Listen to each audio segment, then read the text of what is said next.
Pattern testing with this Hevi-Shot choke. It's a 656 constriction in my Stoeger M3500. It really didn't like those 3.5-inch Magnum blend shells, which is funny because it comes from out of the same company. I would think maybe it would do a little bit better, but I mean, it did okay. It was, in a previous video, a 45-yard pattern. I wouldn't hunt with it past 45, but out to 45 I definitely hunt with it. So it did okay. I can't speak too harshly on it, but what I want to do today is shoot the Longbeard XR 3.5-inch number 4 shot and the number 6 shot out of it as well. I have two white targets down there to put the pattern on, and I have a 6 and I have a 4 in each of my pockets. Real quick, I'm gonna brush out the barrel here because I just shot another choke and load in it, and I want to make sure that all my shots are on a clean barrel for all of these tests. Some guys say that shooting a dirty barrel might help a pattern, or shooting a clean barrel might help. But in my thinking anyways, I can control a clean barrel. I can always shoot out of a clean barrel. I don't always know how dirty a barrel is, and I'm not going to put 2 or 3 loads down a clean barrel every time before I go hunting. You just can't control every variable when it's dirty. So I can always control when it's clean, so I'll swab it out every time before I go hunting. This is the Longbeard XR number 6 3.5-inch shell with the Heavy Choke 656 constriction in my Stoeger M3500. We'll see what it'll do at 40.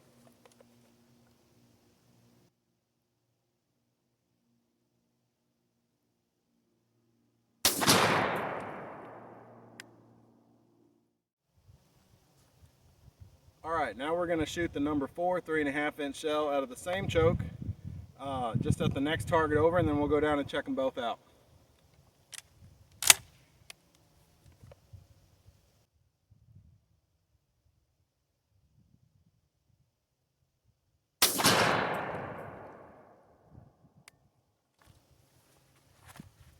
Man, that's a lot of dust.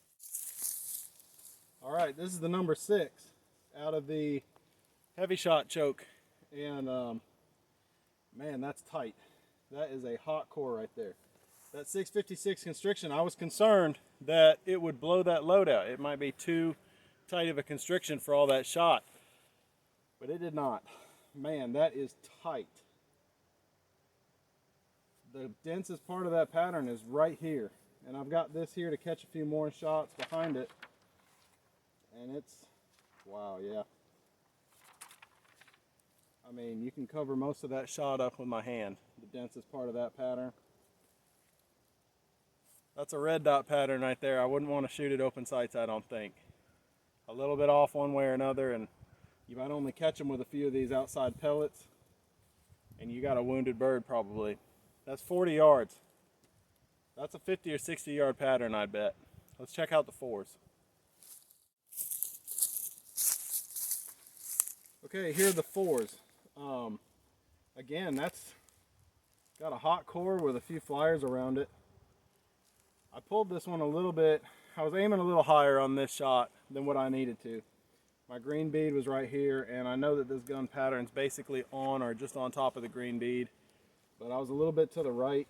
But right here is the outline of the hottest part of this pattern. That's smoking hot with 4's. I can't wait to count that up. It's going to be hard because a few of these are kind of ragged holes. Looks like 3 or 4, or 2 or 3 went through a couple of times. I don't know, those 4's are pretty deadly at further distances. That pattern is money if you're trying to shoot like a scope or a red dot and you're going to take further shots. The Longbeard XR number 4's in a Hevi-Shot 656 ported choke tube. Somebody's going to want to see that one. We're going to finish up our review of the Hevi-Shot choke tube. This is a general constriction choke tube. It constricts down to 656 in a 12 gauge, and I'm sure I mentioned this earlier in the video, but I'm just going to recap some of that information. But along with general constriction, it has 3 steps of constriction, and at each step there's kind of a hard ridge or like a bevel. That's meant to strip the wad from the shot pattern. And then the porting in that choke as well is meant to let some of the gas come out from behind the wad, which further slows it down as it leaves the choke tube, and that shot then separates from the wad. So along with that and a fairly tight constriction, and a 12 gauge 656 is pretty tight, that is meant to condense that shot to offer you those longer shots than what maybe a general choke tube would.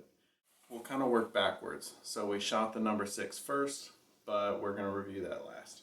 So this is the Longbeard XR number 4. I'll give you a little bit better look there. We had a total of 142 hits in a 10-inch circle. I didn't spend a whole lot of time moving that circle around because I caught it pretty well from what looked like a very dense pattern. 142 number 4 pellets is pretty devastating at 40 yards. This is a pattern that I would definitely be comfortable hunting with. I may end up taking it hunting at some point. I'm not sure. I think I'm going to stick with the Black Mamba and the number 6's just because I like that in more of a general hunting application. But that is a phenomenal pattern. Now let's review the 6-shot. This was pretty incredible for lead number 6's. Just to kind of cut to the point, the 10-inch circle is here. I could have floated it around a little bit, but after I counted 234 pellets, give or take 5 to 10 pellets, where you move this circle around, 234 pellets is pretty incredible. If you look at the back side of this target, it kind of puts it in perspective with all of these kind of blown out holes, that there is not a gap really anywhere in here, which is about a 12 to 13, 14-inch circle at 40 yards where that turkey's going to survive.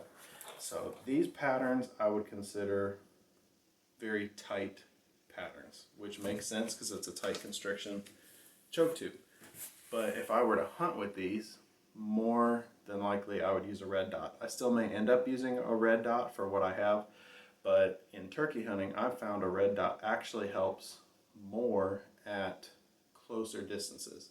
So when that bird is 10, 15, maybe 20 yards away and your shot pattern is very condensed, you have a much smaller margin for error, and often that's when a red dot actually comes in handy. In my experience, shooting a bird at 12 yards last year with a extremely tight hot core TSS pattern, the red dot is what saved me, because instead of worrying if I'm perfect cheek weld on the gun or canting the gun one way or another, when I took the shot, put the red dot on the head and let it rip.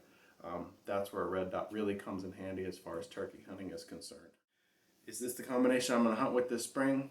Probably not. If we get into hunting more field birds or struggling towards the end of the season, maybe if I'm missing these opportunities at 40, 45 yards, then maybe yeah. But for the most part, the birds that I'm hunting are killed within 35, 30 yards. So the patterns we've already tested, especially that Black Mamba pattern, will probably be what I end up hunting with. But I think this is great information for the viewer. That choke tube, it's worth mentioning, was $20. It was on sale at Rogers a few weeks ago. I was actually tipped off by the Blue Collar Outdoors channel to that, and I'm happy to have it. It'll definitely see use in the future. It'll be something that I'll keep in the arsenal as another good option for turkey hunting. So as always, please drop a comment with what you guys would like to see out of this channel, along with what you think of this video and these reviews. And thanks for watching. God bless.